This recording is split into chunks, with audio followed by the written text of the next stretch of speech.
Welcome, Sunday night. Don't these days go by so quick that you wonder what day is it? So it's Sunday night, and I'm coming from Southern California, and it is over 90 degrees. So if I seem a little bit tan this Sunday, I am, because I was outside in my backyard doing things, and I like the sun. So let me just say this. We started this several weeks ago, and the feedback has been literally out of this world. So many people DMing me, getting back to us through email about how they like this show, what they want to find more in the show, questions to ask different guests. So I think it's working. The whole idea was I was just thinking about the fact that we're quarantined and that you could either be passive or you could be a person that decides to be proactive. And people like you're not passive. You're not going to let life push you around. You're proactive. So I decided to, reach out to proactive people from all walks of life. It has been often said about me that if you put a lot of Tim Storey's friends in the same room, it would shock you who would be in that room, because I hang out with so many different types of people. So on these programs, you will find people from all walks of life. What an amazing list of people that are on tonight. And also next Sunday, we already have our list, our guests set for next Sunday. We'll tell you Wednesday or Thursday who's going to be on. But here's what I want to say. We're living in difficult times. There's no doubt about it. And I think that it's important for us to face the facts, to realize that somehow, some way, we will get through this. And some of you know for a long time, I've been doing this teaching that sometimes you have to get left before you get right. So there's no doubt about it. We're all going through a little bit of left, but we can get right. And once you go left, you got to say, how did I get here? And now that I'm here, what am I supposed to learn? So for me, in my own personal life, I'm learning a lot. I'm learning the art of slowing down to the speed of life, being fully present, fully feeling, and fully alive is very, very important to me. And I'm also learning the art of rest. And I'll be honest with you, I used to feel guilty sometimes for resting and sleeping, but rest has been my friend. And so we're learning a lot from this situation. But what I'm loving that's coming out of so many of you is that you guys are helping others, helping to change lives. And that's what we'll do tonight. Okay. So a lot of people will watch live. And as the days go on, you'll see the numbers grow and grow and grow. So our average amount of people that have been watching is at about 150,000. And that's just on the Facebook Live side. Then because of our connections and people being so nice with their mailing list, they're sending it out to tens of thousands of people, literally all over the world through the power of the email. And so just know we're making impact. People's lives are being changed. So do me a favor and share, share, share, because you care. Listen, let me have some fun with this. Jason Waller, okay? One of my best buddies. Okay, I got to go back to when he was younger, man. Great baseball player, football player, quarterback. The guy can golf. Shocked me the other day when I saw that he could skateboard like nobody's business. So he is many things. He's an actor. He's a host. He's a humanitarian. But more importantly, he's married to Ashley. Ashley's amazing. I know people that know her from way back. Everybody always thinks that she's fantastic.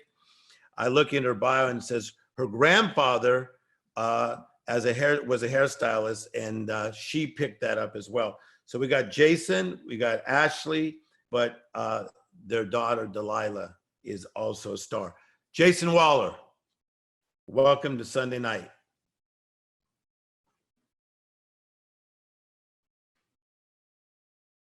We are here. Look at you guys. Hi. How are you? Hey, Jason, I want you to look how great Ashley's bio looks. Look at that lady. I need to step up my game a little bit, man. She's got a good bio going there.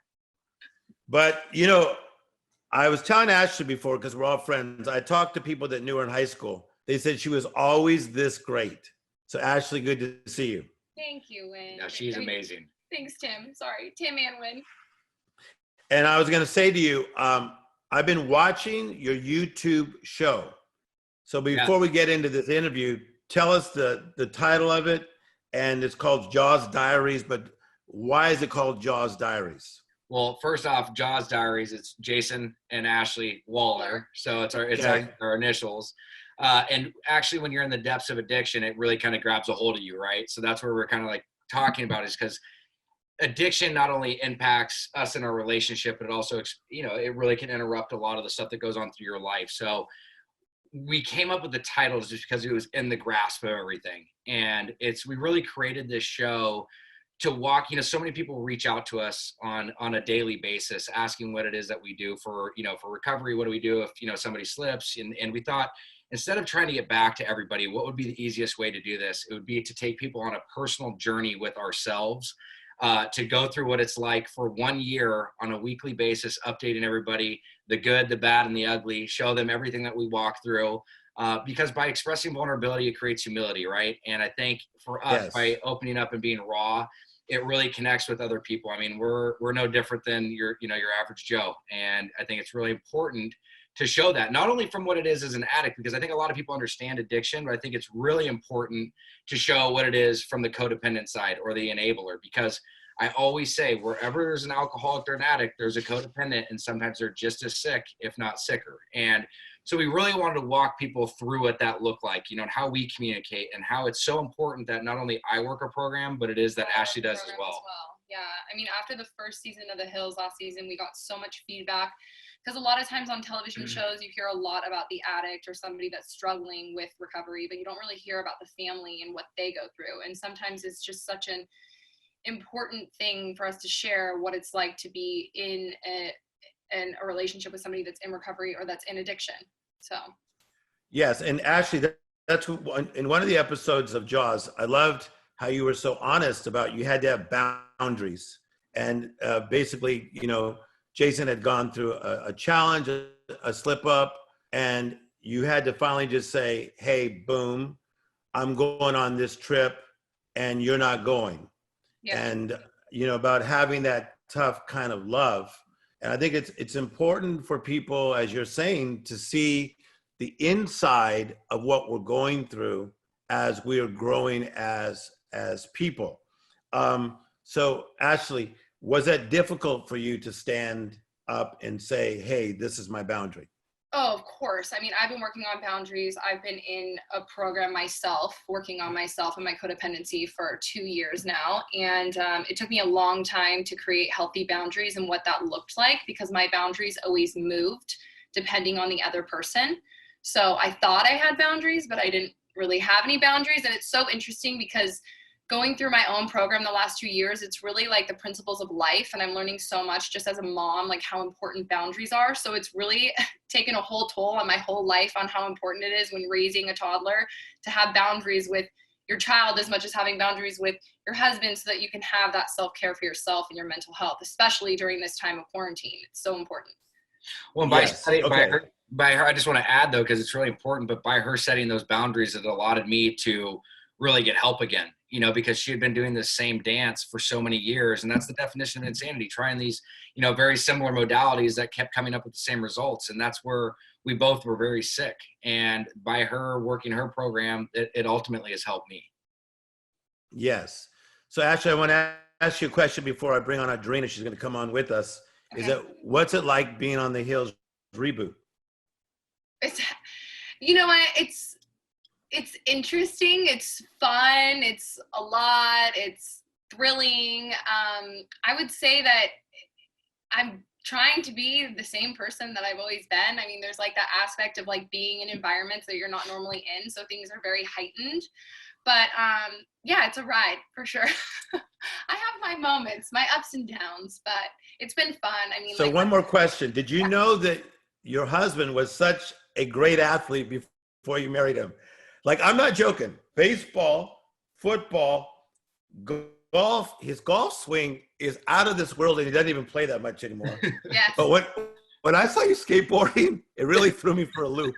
It's Adrena Patridge, but you guys are all friends. So I want your help in introducing her. So I'm just going to say she's an actress, she's a host, she's an entrepreneur, she's on the Heels reboot. She's a leader, she's a mentor, she's a humanitarian. Add to it. Well, I'll just say, I mean, she's just one of the most incredible women. I mean, she's an amazing mom. She's an amazing friend. You know, she talk about being in this time. I mean, she's somebody we connect with, and she spreads hope. She's got such a good personality, and she's got such a bubbly personality. You know, it's something that just attracts you to her. She's, I mean, like the real deal. Like, she's no fake BS. Like, Audrina is the real deal, and she's a real friend. So the one thing that's important is she Okay. comes from an amazing family. I love her family. Her family's amazing. Ladies and gentlemen, all the way from Orange County, let's welcome Adrena Patridge.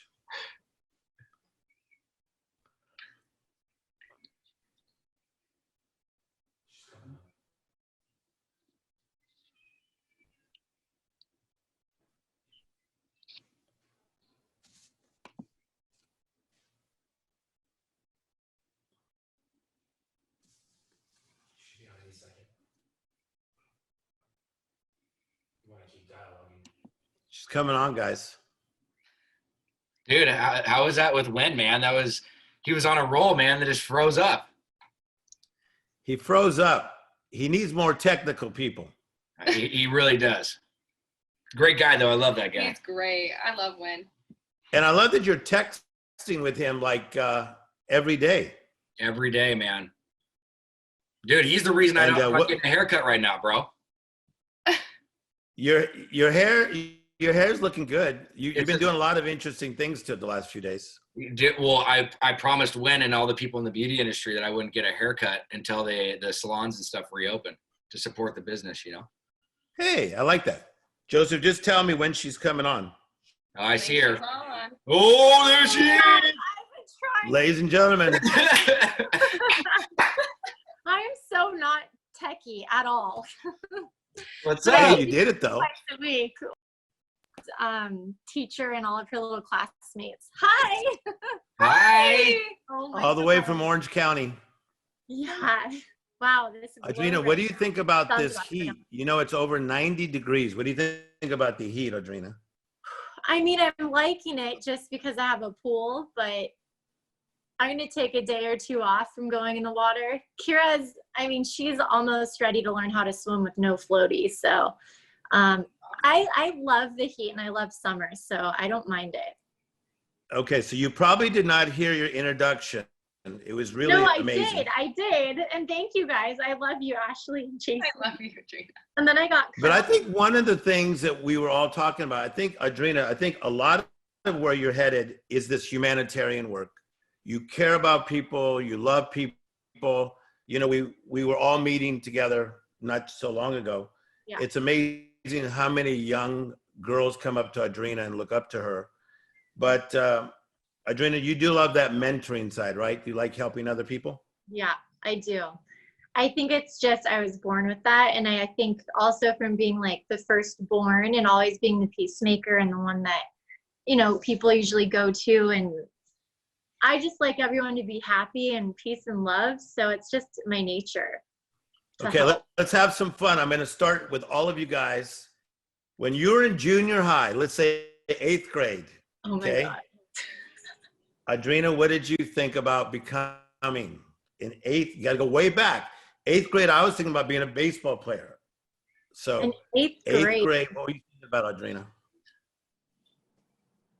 I mean, in 8th grade, I think I just wanted to be like, I wanted to be an ace of base. Like, I loved ace of base. I wanted to be a singer. I wanted to be a performer, like on TV. Like, Okay, Ashley Waller. Definitely 100% on Broadway in musicals. yeah. Whoa. Singing. Like- She's amazing too.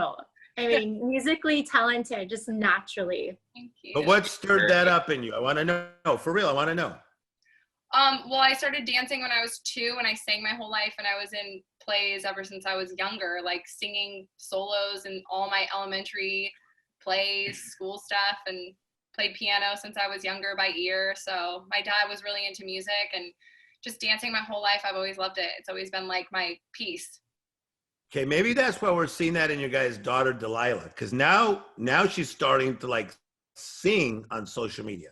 She's taking it to another level, guys. Oh, she is. Awesome. Wait, and your guys' TikToks are my favorite. By the way. I'm loving them. I feel like I'm having so much fun. My whole life, my sister and I always made like dance videos. She liked being like the director, and we would always do these choreographies. And now it's like TikTok. This is like back in the 90s, you know? I feel like all of us did this as kids, and now it's like, it's fun. Yeah, dude, it's a whole different ball game. Jason likes Okay, Jason, joking. 8th grade, Jason, what were you thinking about doing? Baseball. 8th grade. Well, I'd definitely have to say baseball. Yeah, like For professional sure. I baseball mean, that was player. like where I was really motivated and dedicated at that age. Okay, so some things in life you decide, some things you discover. Okay, Adrina, think about this. So the career that you have now, was it more of a decision or was it more of a discovery? It was, it's kind of both. I was going to school to be a psychologist, and then I dropped out of college and I moved to LA, and just, by luck, I got discovered laying out by the pool when they started doing the hills.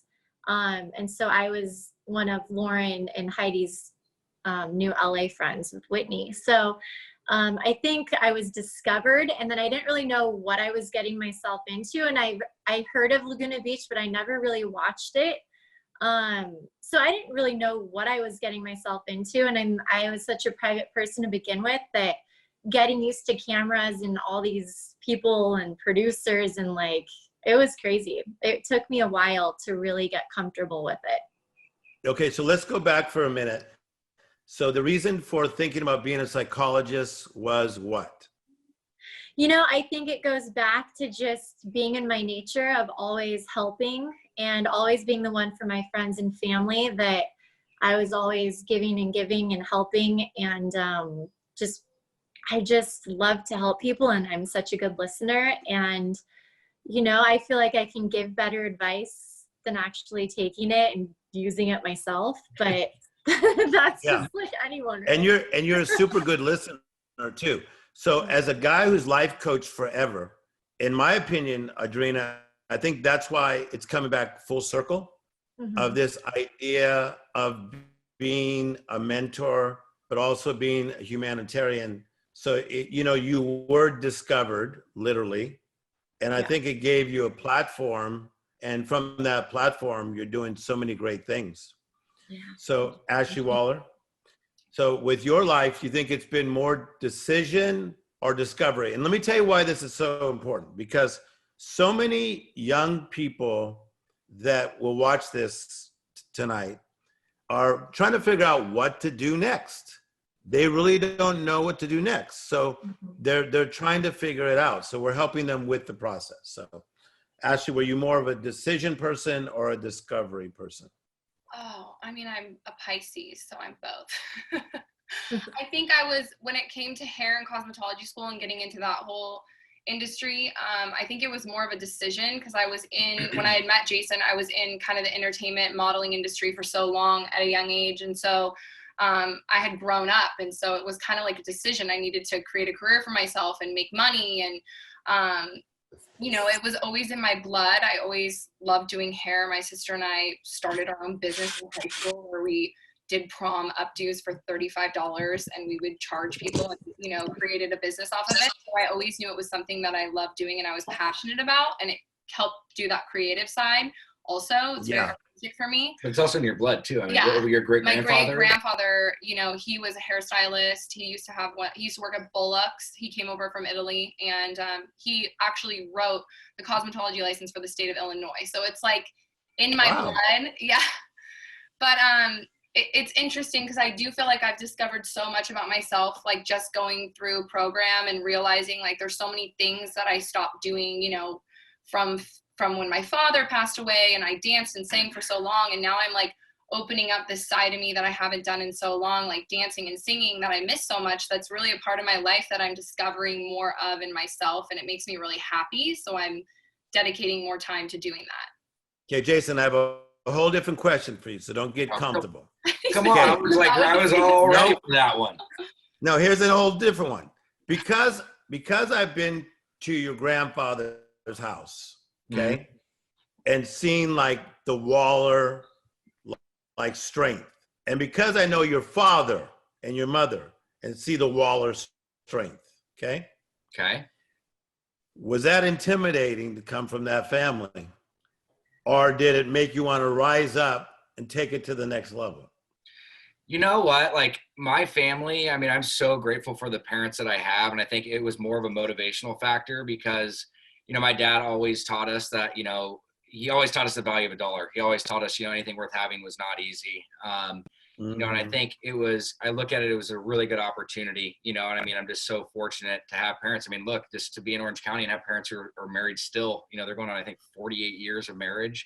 And to have that stable foundation and that structure to go to, it's aspiring. It's something that I look up to. And I think for both Ashley and I, you know, it's, you know, her parents were, before her dad passed, I mean, they were married, what, almost 32 years. And yeah, so it's something where it was more motivational, you know, and to have that because family is everything. And that's what this quarantine thing has taught us, you know, really where my focus at is life is all about the love you have, the memories you create and the legacy you leave behind. And that starts with family. Okay, let's go there. COVID-19. So I'm going to talk to Adrina about this. In the midst of being isolated, like you are, is that what is a lesson that you've been learning as you've spent more time with yourself and with your daughter? You know, I feel like this time it's really forced me to actually sit in my own thoughts, not run from them, and actually feel feelings.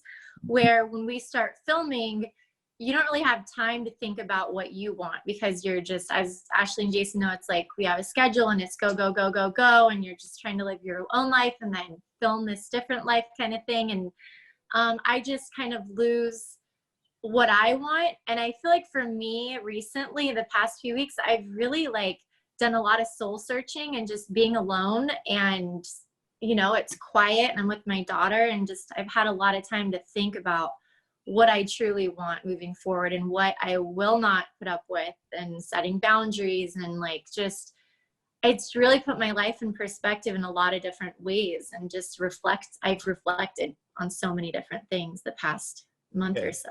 I'm loving this. Adrina, let me just go there on this with you. So a lot of times when people go through these types of situations, like you said, number one, they become awake. So I wrote this down. Number two, they become aware. So you become awake and then now I'm aware. But then they begin to take inventory.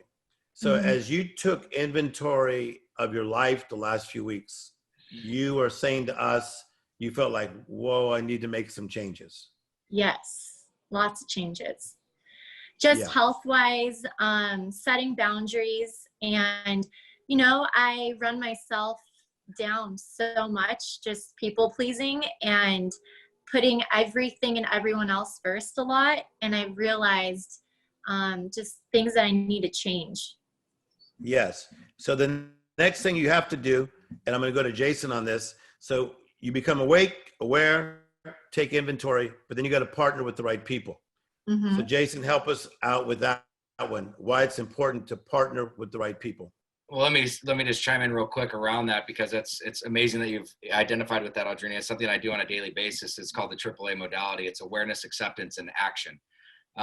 You know, because if you're not aware of what's going on, you can't accept it. And if you can't accept it, you can't take action. So when you get into a place that you can actually do that, it's so important because I think you want to surround yourself with like-minded individuals and surround yourself with people that actually support and believe in what it is that you're doing. And Audrina and I ran into this. I mean, we've talked, that's why I think we were so connected. I mean, not only do we come from the same town and stuff, we've known each other for many, many years, but even just with all three, Ashley, myself, and Audrina, is like that's something that we all struggled with was people pleasing and trying to put other people's feelings and emotions before our own. And we got to a place where it runs you down to a place where you can't even be there for yourself, let alone other people. Mhm. And so that's something that's huge. And that's what we've been working on. I think this quarantine has taught us so much around that, because it's really, really reset like what our priorities are and what is important. Because as Adrina said, right before this all happened, I mean, it's like there's so many different things you're trying to balance and juggle and stuff. And like we had so much going on where it really helped me identify like the people that I even want to surround myself with, the work endeavors that I'm going to keep moving forward with, the things I'm not going to keep doing. And like, I really took this time as like much as like, yeah, we're spending a lot of time with family. Like I've taken a lot of time to focus on self as well. Even though things are going really good, there's always room for improvement, you know. And what I do is I actually have a pie graph of 8 things that I list that are the most important things, whether it's faith, family, wealth, work, whatever it may be. You come up with this pie graph, and I fill it out from a 1 to a 10, and I get to see where it's at. You're never going to be a 10. There's always room for improvement, but I get to see the areas that I'm not doing good in, like if it's a 2 or a 3, and some that are like a 6 or a 7. Can I balance those out? My goal by the end of my life is to have those all around to a 7 or an 8. I love it. We're going to go about 10 more minutes. Ashley Waller, time with Delilah. You have a lot of time with her now. A lot of time. A lot of time. What's that like as a mother? You got to inspire the mothers that are watching. You know, it's been honestly a big awoken experience as well. I am a working mom, so I normally am at the salon part-time, and I'm completely out of work right now. So I've turned into like mother, teacher, and you know, I didn't really ever feel like as accomplished as a mom. Like I just didn't really feel like I was that good of a mom until this quarantine, and now I actually feel like I cried with Jason about it. Like I feel so proud of the mom that I've become during this time. I mean, like we have such a set schedule, and just really being so present in the moment instead of constantly saying I'm busy. That's something that I used to say all the time. I'm busy, but what does that look like? I was just going through the motions without actually seeing things. And right now, like I'm seeing every moment. I'm seeing that little bit of hair grow every day. I'm seeing that's super powerful. Super powerful. It's been really, really incredible. Like it's completely opened my eyes to so many different things. And I mean, Jason can attest to it. Like it's really made me feel so like grounded as a mother and like feeling really strong in motherhood. So. Okay. Adrina, so how are you explaining to your daughter, like what is going on? How much have you said? How much have you not said? Well, she's a little talker. And so she tells everyone coronavirus is spreading, and I can't touch it because you touched it. She's just a little sassy pants. She's so smart. But I also, you know, I'm trying to teach her what it is, and just to wash your hands, don't share food, don't share drinks. You know, we always wear a mask and gloves when we go to the store. It's become like a normal thing now. So to her, it's just normal. And when she's with her dad, you know, she has a different lifestyle with him, and tells her is a little different than when I tell her. So sometimes she's confused, and it's just trying to teach her. She's, you know, she'll be 4 in a couple months, but she's really smart. It's just trying to teach a 4-year-old exactly what coronavirus is and where it comes from and why it comes from there. It's all the why questions. But why? It's like, let me Google that for a second. I don't actually know why. Exactly. Okay, so I have questions from people that wanted to ask you guys. So for Adrina, let's go straight back to you. Okay. Someone was asking, what's next for you? What are you excited about? Obviously, you have a swim line. You do other things. What's exciting for you? What's next for you? Well, you know, right now, my swim line is kind of on hold until everything, you know, the world kind of gets moving again. And then obviously filming's on hold too. But, you know, I think for me, I've been talking to so many different fans and responding back to so many email or DMs on Instagram of just, you know, other women that are trying to find strength in getting out of toxic relationships, or, you know, they want to know how I did it. What did I do? How long did it take? They want the secret. And it's like, there's really no secret for me. It was God, going to church, and my family and friends. Like that's what helped me get through every day. So, you know, just helping inspire other people and giving them strength and just trying to help them from what I've been through. I love that you mentioned the faith side, because this is watched by people of all faiths from all over the world, what we're doing right now. But faith has been a part of your life before, Yeah. but in conversations with you, like faith is really igniting in your soul. And just tell us how it's making your life better and brighter by really having faith just so alive in you. Yeah, you know, I feel like it's just, for a while I struggled at having faith, and sometimes I'd be like, well, God, like, you're not really listening, or like, what's happening right now? You know, I was so afraid, but you have to just let go and have faith and trust that God's got you. And then even when I see Kira, you know, I just see her and she's like, just brings so much strength into my life. She's like this little light. But just, I think it's practicing it every day. When you start having negative thoughts or negative feelings, you have to change your mindset and change the way you think and just take it back to having faith. And like, some things you can't control. You can't control what people say, what they think, what they do, but you can control how you feel. Yeah. And the thoughts in your head. So it kind of starts from there. I love it. Okay, to the Wallers, last question. People want to know, what kind of role model do you guys want to be as a young family? So I'll let Ashley start. Mm-hmm. What kind of role model do you want to be? Because people are watching you guys. Here's what, I mean, if you look on social media, we see you guys on vacation. We see you skiing. We see you having breakfast. We see all these things. So what kind of role model are you hoping that you are being to people that are watching you? You guys are in the public. We'll start with Ashley. I mean, I hope that people feel like we are very vulnerable and relatable. I mean, that's just like my goal in life, is for somebody to feel like, I don't want to feel like I'm any better than anybody else ever. I want to feel like I'm on the same playing field, that we can relate to people so that they feel, I don't know, empowered and encouraged, that we have hope, that if our story has gotten us through, that maybe it's a little hope for them. That's kind of all that really matters to me. A big word to what you just said is empower people. I think that's how we hope to, you know, inspire individuals is, you know, look, our stories, it's been out there. We want to be able to share that, and hopefully it can help individuals. I mean, you know, we want to be a good example of that you can get through this, that you can make it through anything. Again, going back to what I said with my dad and Ashley, is like, Yes. Eating with having is not easy. And it's much easier just to throw in the towel, you know, but hard work does pay off. And we've gone through a lot of really, really challenging times.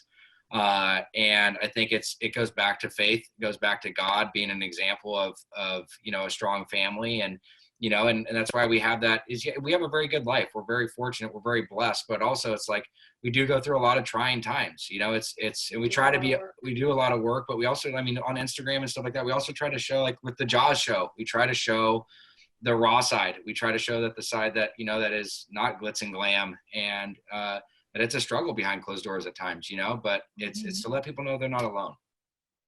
Okay. So, Jason, in a minute, you're going to stay on, right?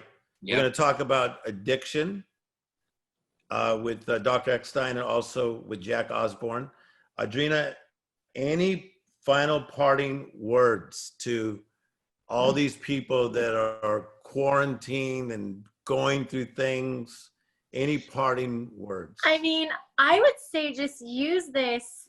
Don't look at it in a negative way. Look at it in a positive way. You actually have time off, and try to look at the pros to it and what you can do to better yourself mentally, spiritually, physically.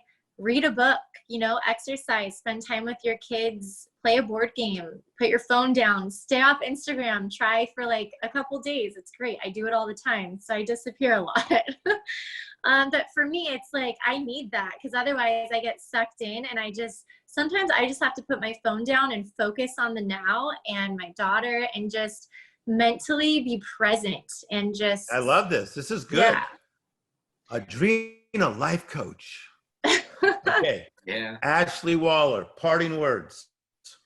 I mean, I second a lot of what Audrina says. I'm looking at quarantine as like a positive experience for us especially, like with filming and stuff. Life gets so hectic and chaotic, and we have to be on call in so many different areas. And so to have a break and spend it with our daughters. I mean, both Audrina and I love our kids so much that this is like such a great time for us to build such a great relationship. I'm sure my daughter never wants to go back to school now, but eventually she'll have to.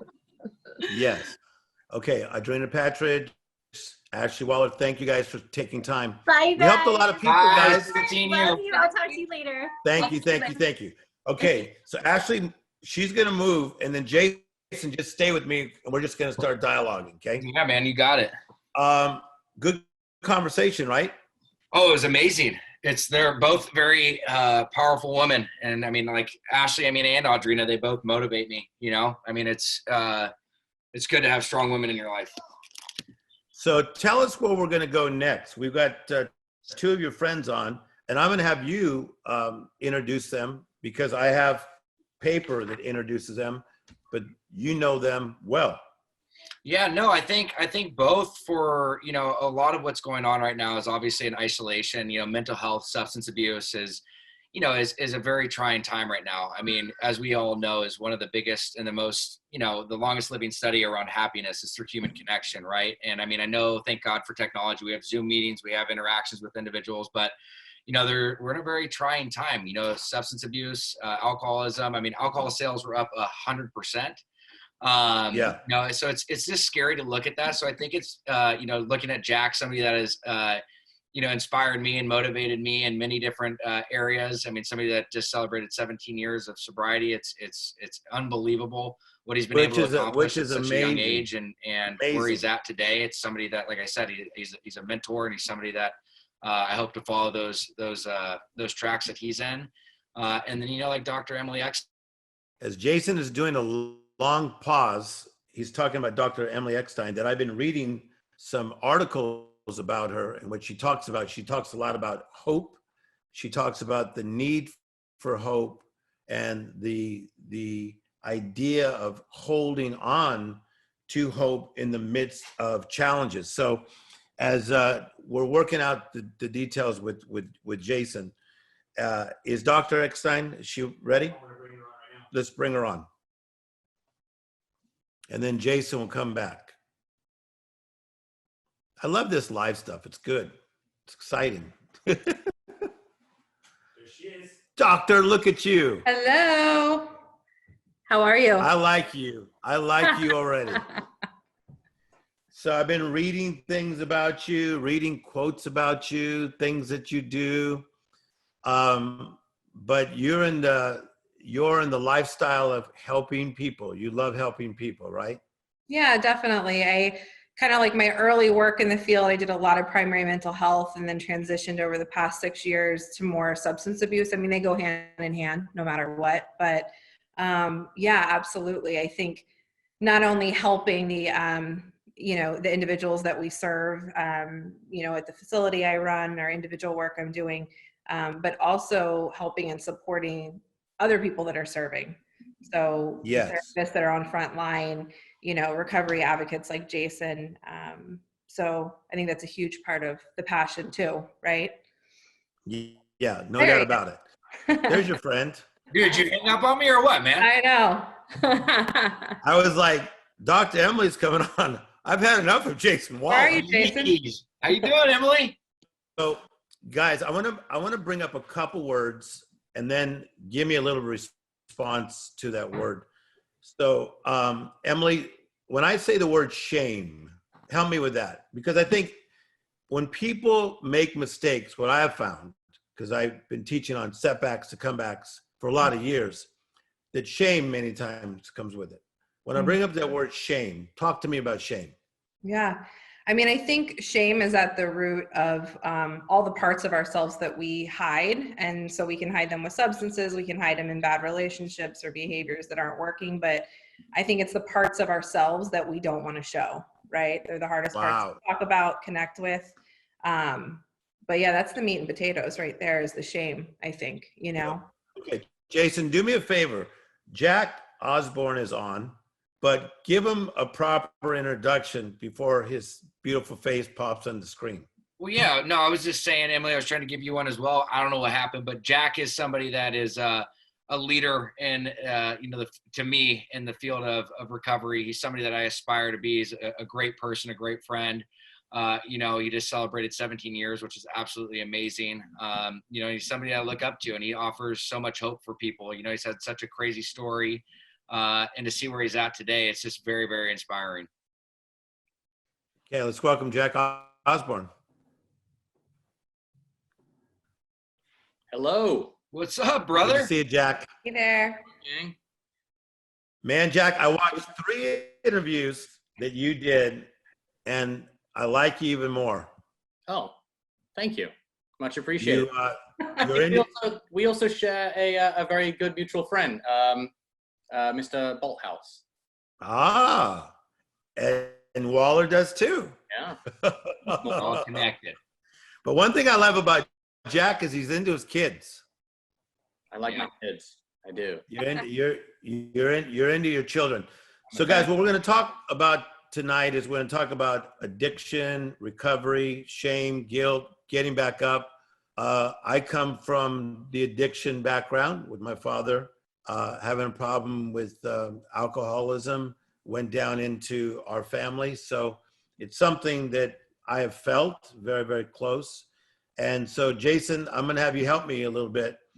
And let's just dialogue about what people are going through in the midst of this type of situation.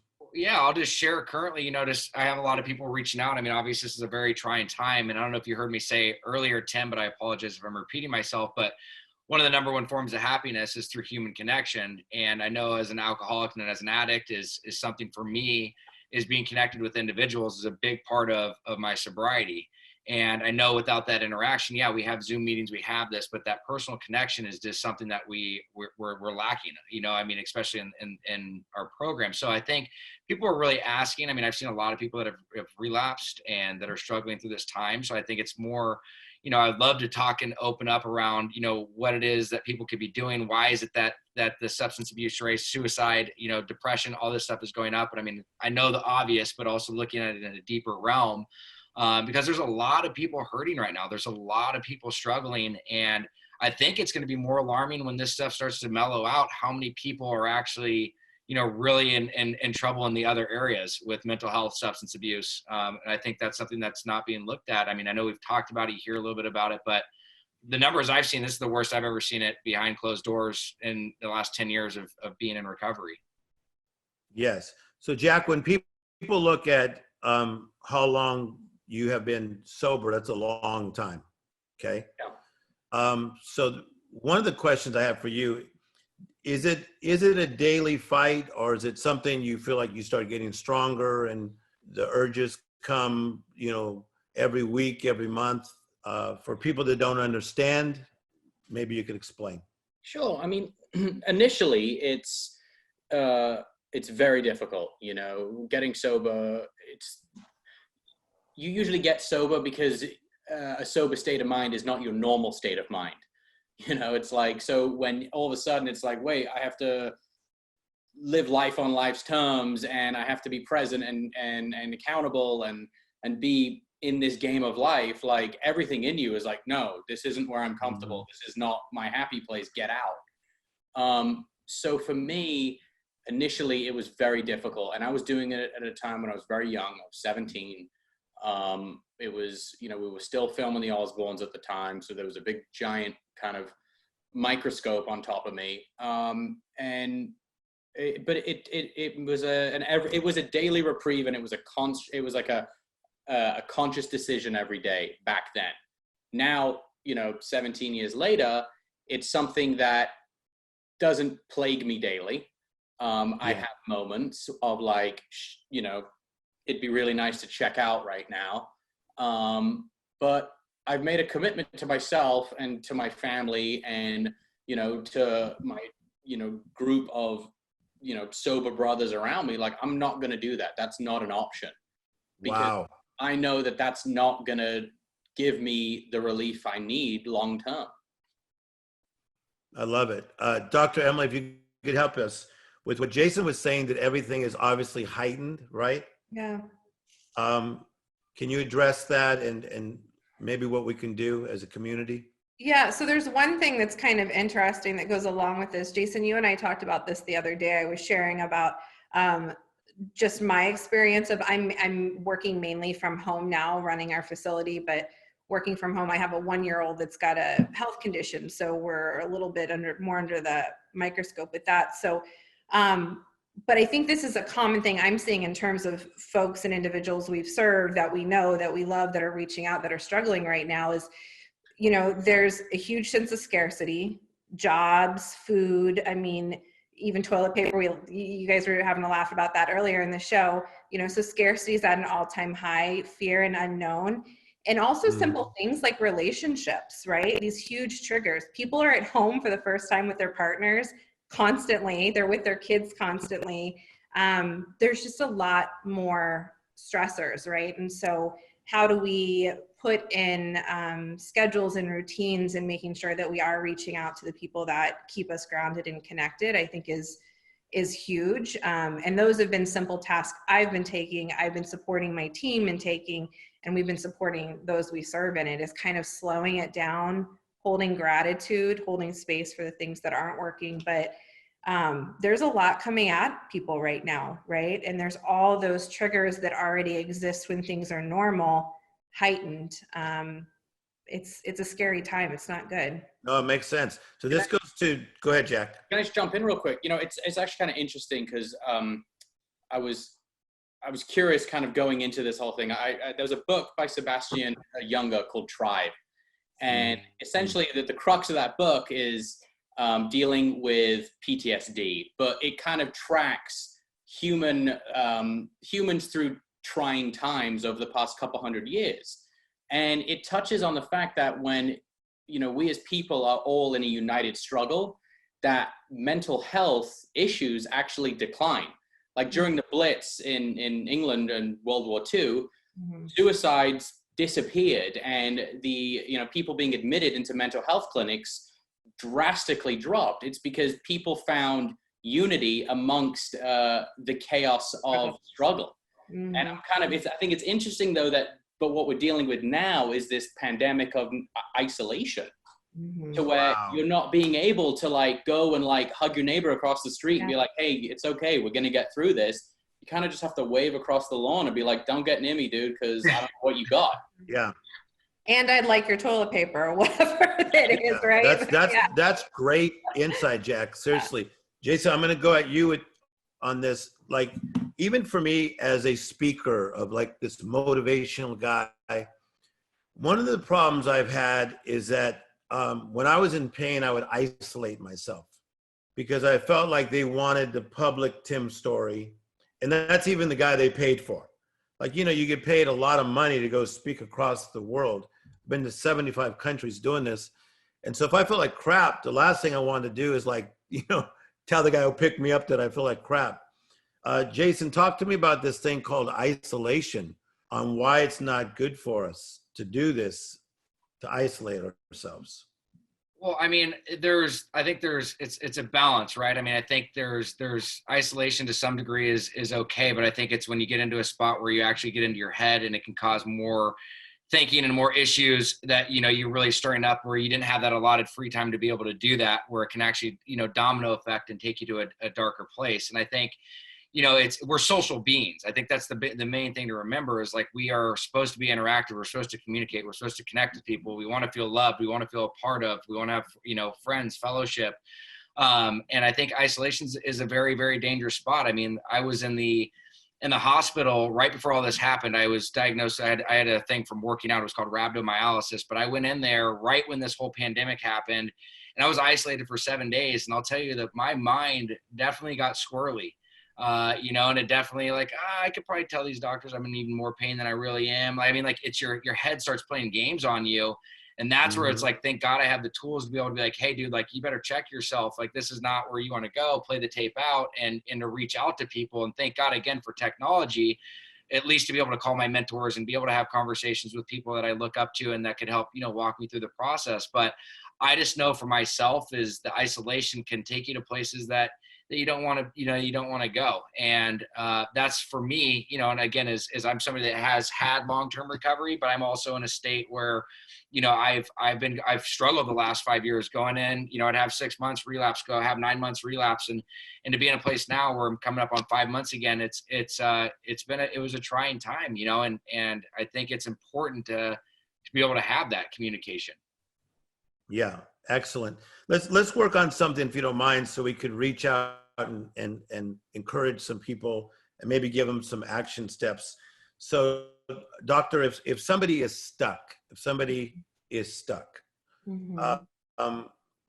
give us a step of how to get unstuck, and then Jack, you can jump in, or Jason, jump in, because a lot of people that I life coach, they come at me and they say, I feel stuck. It's almost like that song by U2, I got stuck in a moment I just can't get out of. So doctor, talk to us about being stuck. Yeah, so I mean, I think starting with just one little step. So for some people that can be, I mean, I've heard like colleagues joke about the fact, like, I haven't even gotten in the shower in 2 or 3 days. So the simple things like changing our physiological senses. So walking outside and getting vitamin D, going in and taking kind of the stuff that I tell a patient when they're super dysregulated, changing your body temperature, going in and taking a cold shower kind of knocks you out of it. But in a more kind of general sense, starting to integrate certain self-care steps or rituals, like getting back to a gratitude list, waking up and writing 5 or 10 things that you're grateful for. I think Ashley and Audrina were talking about that earlier, this idea of kind of sitting in gratitude and trying to see the positive in it. I need that reminder sometimes. I had a peer the other day say, yeah, and you're really lucky to be able to spend this time with your daughter. So trying to kind of slow it down and bring those rituals back in, I think can be really helpful, and it's an easy thing to do. And especially if you start in your day with that, you're going to kind of boost those receptors in your head that are going to start to, challenge some of that stuck feeling. Okay, Jack, tell me about reaching being out stuck, Jack. I mean, for me, it's about routine. Okay, so I can't go into work every day. I can't, go to meetings and, have that social life, but I can still structure my day. I'm still getting up every day at 8 o'clock with my kids, feeding them breakfast, doing schoolwork. I'm in the gym at noon. I'm trying to fit breath work in at least once or twice a week. I'm sticking to as much of a schedule as I can. And that's the kind of the blessing of having small kids is they don't lose their minds when they're on a schedule. So, and therefore I don't lose my mind. But yeah, it's been, it's funny. I was thinking about it. And I was actually talking to a friend earlier. I'm like, besides the god awful notion that thousands of people are sick and dying right now, I kind of am liking the quarantine. Like I kind of like switched my mind, and it's, it was a friend of mine who had done a few stretches in prison. He said something last week to me. He's like, come out better than when you went in. And it's just been like, I've been trying to repeat that to myself. Like, how can I come out of this better than when I went in? Okay. So Jason, I love that you do this. I mean, you're on social media almost every day doing your gratitude list, etc. So you're kind of. Well, it's funny. Right when Jack said routine, it made me smile, because I actually talked to multiple people about like how I felt very discombobulated, because I went into this not liking this whole quarantine thing to really understanding and being in a place where I'm actually very grateful for it as well. I mean, having this time with the family and spending such quality time and creating so many memories, but I literally had to get to a spot where I had to create a routine, because I felt very discombobulated, like being at home, trying to work with my wife and my daughter, who I love and adore. But when I hear them in the background, they're doing stuff, downstairs, like my head's like FOMO, missing out, doing all this stuff. And then when I'm with them, all my energy and focus is like, what did I not do at work now? How can I, like, what do I have to do to get caught up? So I literally created a structure where I set myself up, where I'm blessed to have an office, just down the road. And from 7:30 to 2:30, Monday through Friday, I have a structure where I actually go into the office and get out of the house, make it aware, for Ashley and Delilah that I'm leaving. In the morning, I do my gratitude list. I do my morning meditation. I do my prayer. I connect with my mentors, and then I get to the office. And that also has created a structure and a routine for Delilah, not only for myself, because when this is all starting to fade, I don't want her to think that she has, mommy and daddy around 24/7, because that's not, both Ashley and I work. Ashley's part-time, but I just don't want her to get into that too, because I don't want to have to break that cycle. So we're already setting that up, and we're finding that it's been much more beneficial, and it's been very helpful. The routine was key. That's a good point. Beautiful. Okay, we're going to go about 10 more minutes tonight. Can we talk about celebrity a little bit? And one of the things that I find in being around celebrities is that, some people, they put people up here, celebrity, if you just look up the word, it means to be celebrated.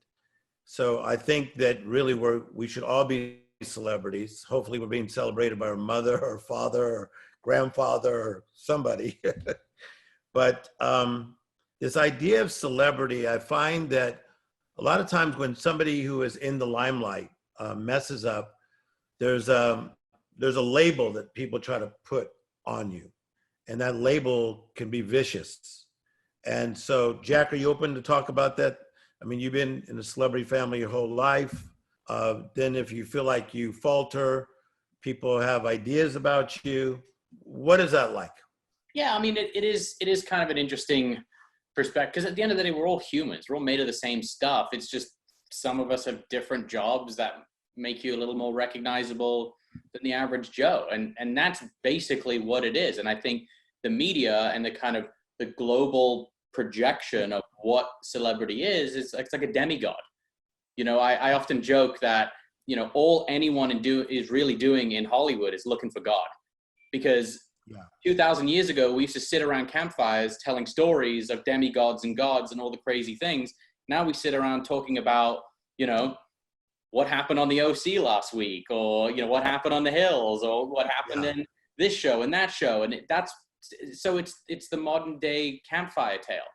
And but it removes the fact that people are flawed, people make mistakes, and it's okay. Like, just because I work in entertainment doesn't mean I have to be perfect, nor should I strive, to be perfect in the eyes of everyone. Like, I'm just human. Like, I'm just trucking along on this speck of dust floating around the universe. Like, it's a miracle at that. Like, but I don't know. I think that over time, I would like to hope that the understanding of what it really is kind of shifts, and because it puts a lot of stress on people, and not everyone is built to handle it, and it's really unfortunate when you see people in entertainment that fall victim to the abuse at the end of the day. Mm-hmm. Jason, what do you think?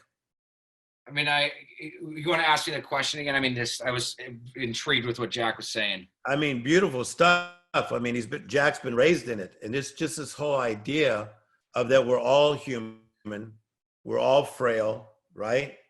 Correct. I've always said that God calls shaky people to do sturdy projects. I like so that. We're all undone.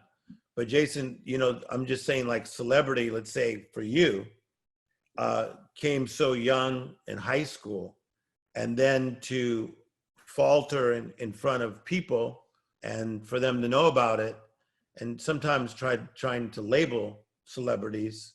I think it's just in the simplest form is, look, I mean, we're all human. And again, it's just going to be redundant to what Jack said. I mean, we're no different. And I think that's the thing that's challenging or frustrating at times is people, expect us to be somebody different. And again, there's an amazing opportunity to have a platform to be able to try to spread and raise awareness and have encouragement. But again, as we also are people, and when your life's under a microscope, it's like they're looking for anything. They're looking for you to fail.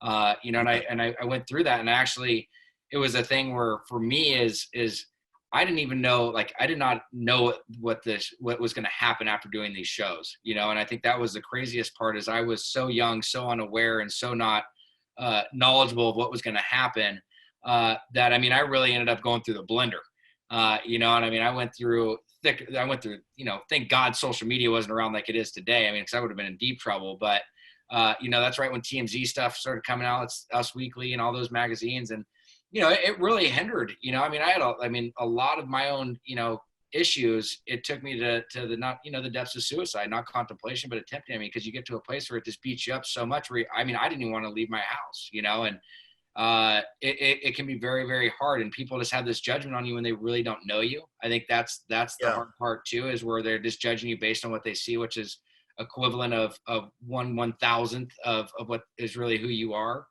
So I think that's a frustrating part. And I think there's a lot of celebrities that it's a lot of pressure, you know, and I don't think I'm a celebrity. I think I'm just, you know, I was luck of the draw. I was, you know, on that side of the coin, but there's really some people out there. I mean, you look at a lot of the big ones, like look at Heath Ledger, look at some of these people that died, some of the most, you know, like lonely deaths. And I think that's something to look at, is like, these people are under a lot of pressure.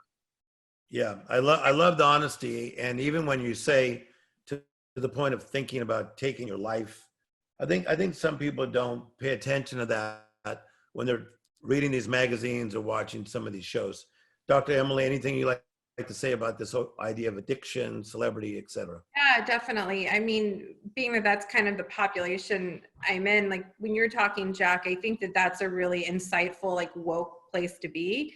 But I think for many, I mean, let's look at athletes. Let's take away from, you know, TV or whatever, but athletes, you know, I'll end up working with a lot of young 21-year-old athletes. They didn't get a handbook on how to all of a sudden come from, you know, a lower socioeconomic status or a life truly focused just on the sport to all of a sudden the celebrityism that comes with the sport, and how to manage the money and how to manage people wanting something from you. So I think that it's a journey to get there. You know, I know, Jason, you've talked a lot, and publicly we've talked about even body image and how that impacts, and that goes into just addiction too, and what comes up. I mean, there's just so many pieces, but I think it is a really common thread. I think it's hard, and Jack, you said it really well. Some are going to be able to kind of like grin and bear through it, and some aren't. And I think, unfortunately, we see a lot of that, you know, on the front of magazines and on the news, those that have struggled and continue to. Jason, is there one more subject you want to bring up with this amazing group here that has to do with addiction? Well, yeah, I would love to turn it on them. I'd love to ask Jack or Emily if there's something that you guys want to talk about that we can shed light to. I mean, you know what? It's funny. I've had a couple friends reach out to me over the last few weeks, you know, asking, you know, throwing up the flag, asking for some help as it pertains to recovery. And I think it's kind of it's almost a good, and it's both good and bad right now, because from the comfort of their couch, you can log into Zoom and go into a meeting and there's 1,000 people in that meeting. And it's kind of a beautiful thing if you're just dipping your toe into like, hey, what's this 12-step recovery all about? Like, you know, what's the vibe? And it's you can still observe it from your genuine safe space. Right. So I think if people are willing to give it a shot and just check it out, it's not real 12-step. It's like 12-step light, because you're not getting the genuine fellowship. But I think it's a really unique time to be exploring that avenue. And, you know, I encourage anyone who's watching, if they're curious, reach out to your local, you know, central office, whether it's NA, AA, you know, SLA, gamblers, you know, whatever. Find the central office and they will direct you to Zoom meetings, because there are thousands of them happening daily all over the world for every I mean, if there's an anonymous group that, you know, goes with an ailment, there's a Zoom meeting right now. Well, and on that real quick, it's been cool. I've been going to meetings all over the world, and it's been cool to see how they do it in different countries. And it's been a trip. So it's a cool experience. Jason, do you have a question for Dr. Emily? Emily, what would you, I guess my question for you, Emily, is what is some insight or direction you can give people that are lost or that have relapsed right now? You know, I think this kind of going back to the basics around it. Yeah, definitely. You know, I mean, there's still help out there. Obviously, the online stuff, we're still functioning a 24-hour residential facility. I mean, there is help out there. So a lot of insurance companies, that's an easy one, right? Hopefully a decent percentage of us have an insurance, and most of it, I know I've gotten a few letters reach out. If you're struggling with mental health or substance abuse, they can definitely link you to something that's in network. So that's also, maybe it doesn't feel safe to connect with someone personally, or maybe you don't have anyone in your space, but reaching out and using the resources that are there. as well as the free online resources. NAMI is another one for mental health that's great, that has free resources, and they're doing a bunch of stuff online right now. But I think, you know, kind of my last thought is this idea, you mentioned it earlier, Jason. I think as we start to re-enter, we're going to see a lot more people struggling even more than they are now. And I think that speaks to what you were saying, Jack, about the book and all these studies kind of done on the PTSD. I think we're going to look back in a year and it's going to be actually the re-entrance into society that's going to hurt so much, and then we're going to struggle so much with. So again, laying down those rituals in your schedule and keeping to that as much as possible.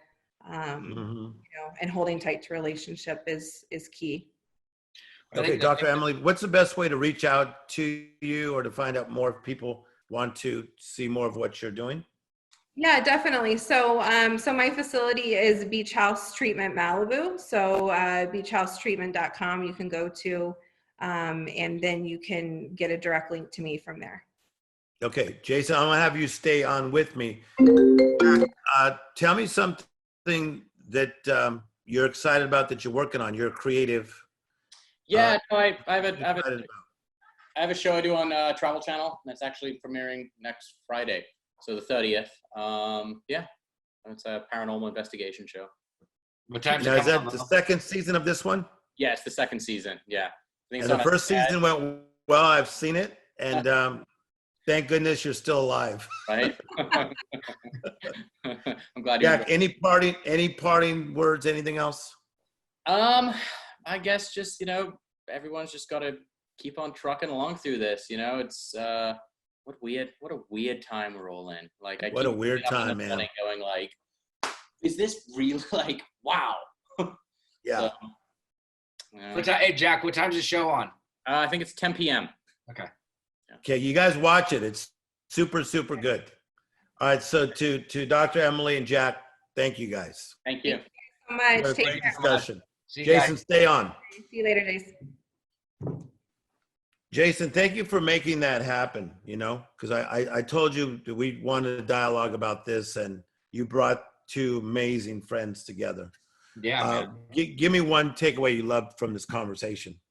I just love the fact that we're open and talking about it. I think is the biggest thing, is just creating conversation around stuff that, you know, it's really, I think the best way to put it is creating an uncomfortable conversation in a comfortable environment. You know, being able to have dialogue around something that needs to be talked about. And sometimes it is uncomfortable, but it's just something that has to take place. Yeah. I'm excited about what we're doing. I'm we're going to start helping people online. Can you share with the people a little bit of what we've been working on for months and months? Yeah, I mean, it's taking everything that you've worked on for so many years and everything that I've gone through, and creating a course and an interactive component where we actually can share, you know, thoughts and ideas and suggestion and insight for those that are struggling with substance abuse, those that are dealing with somebody that is struggling with substance abuse and or mental health. And to be able to coach people along that. And it's utilizing our own personal truths and experiences and leveraging what you've created over these many years to help change people's lives from a setback to a comeback, and doing that with mental health and addiction. Yes. So we're going to do it online. We're going to be coaching people online that are struggling with addiction, and also helping their families. And it's a beautiful way of doing it, because the thing that's so awesome about Zoom or Skype or anything, tonight we're on Zoom, is that we can reach people in London, in India, Sweden, from all over the world. People can get on and they can coach with us. Well, it's being in a safe environment, you know, not being judged, you know, and you can either show your face or you don't have to, you know, and I think it's being able to get coached and being able to ask questions and being able to have that one-on-one, and knowing that you have a support group and a fellowship that you can connect with, and know that you're not alone. You know, I think that's the biggest thing is especially during this time is people feel very alone. And I think with what we're being able to create is a place for people to reach out, you know, and to know that there is help and there is support. Yeah, so we're doing supernatural support together, and we're going to do it online. Joseph from our team is putting up the information right now, Jason. So we're going to do it online. And then what we also look forward to is that we're going to do some retreats. Yes. And so we're going to bring some of the best people from around the world to really help bring people through addiction, from recovery into discovery. Tell us why you're excited about even these retreats that we're going to do. Well, I just think it's, again, getting some of the, I mean, even like this Zoom call, having some of the best professionals and the best people that can really provide education and knowledge around this stuff is, I'm always constantly learning too. That's why I love when you you talked about it in the beginning, it's around who you surround yourself with, and the people that we're surrounding ourselves with to make these changes are people that I look up to, and I'm always open and eager to learn. So Supernatural Support, Jason Waller, Tim Storey coming together with a team of experts to help in the area of addiction. And that'll be starting very shortly. And we'll tell you more about that even next week. Jason, any final words that you want to say? No, just appreciate everything you do, man. I really do. And this has been an awesome segment. And it's cool to have everybody on here. And hopefully some people have been touched. And if they feel like reach out to us. I mean, we're there. We try to get back to everybody that we possibly can. And you're not alone. And I think the biggest thing is in this time is give yourself grace. Don't be so hard on yourself. I think everybody is so over hypercritical, and I'll speak to that for myself. I was like that in the beginning of this whole process, whereas, just taking it one day at a time, being in the moment, being in the present. We will get through this. All great change proceeds through chaos. And, there is a light at the end of the tunnel. We will get through this, and, we love you guys. I love it. Thanks for being my friend and my brother. Jason Waller, all the way from Orange County, California. We'll see you soon, Jason. What a beautiful night of just dialoguing with people. We're getting such good reaction, great traction.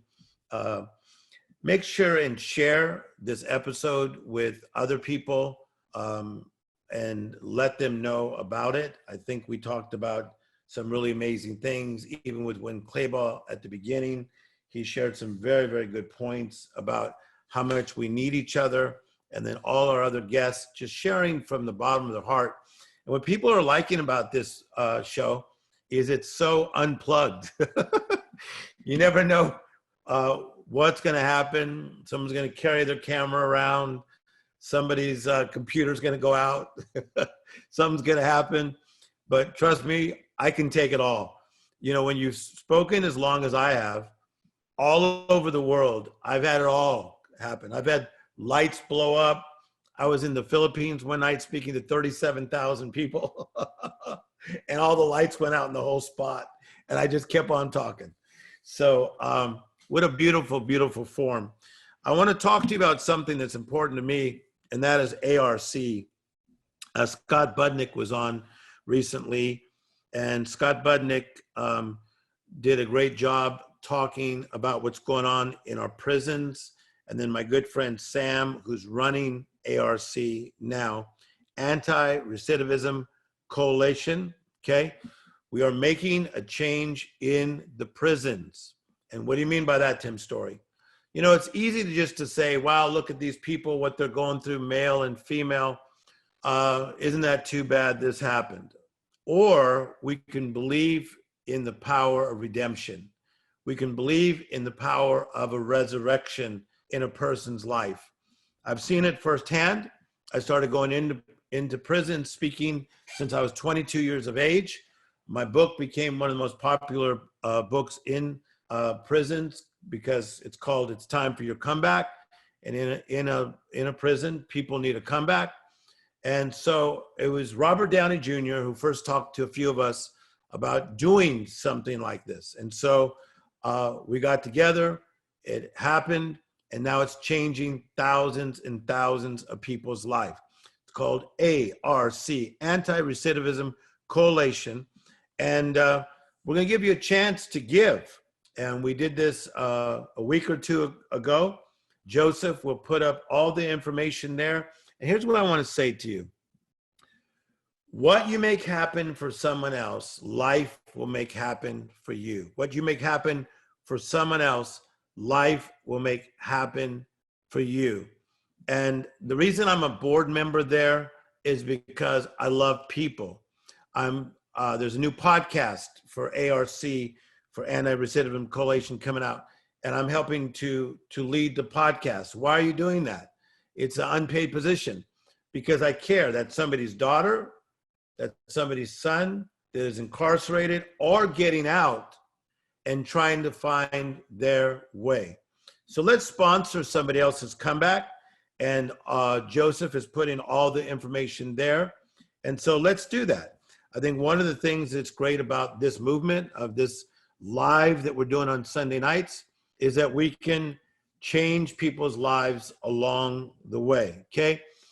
Coming up next week, wow. Just amazing guests. I'm not even gonna tell you, people have already said that they're gonna come on. You'll just see it pop up on Wednesday and Thursday. They're going to come from different walks of life, whether they be doctors, entertainers, lawyers, just humans. We're having conversations that are bringing change, conversations that are bringing change. If you're liking this program, just send me some emojis. I love emojis. Send me some emojis, okay? So, Joseph, anything besides the sponsors that I need to talk about? We'll see the World Shaker Network people tomorrow night, 4 p.m. Pacific Standard Time. Okay, so he's telling me we have the World Shakers Network, and so that's awesome. And he's putting some information on that. World Shakers Network, we have a network of people that meet on Monday night, 4 p.m. Pacific Time. For more information, just go to timstorey.com, STOREY.com.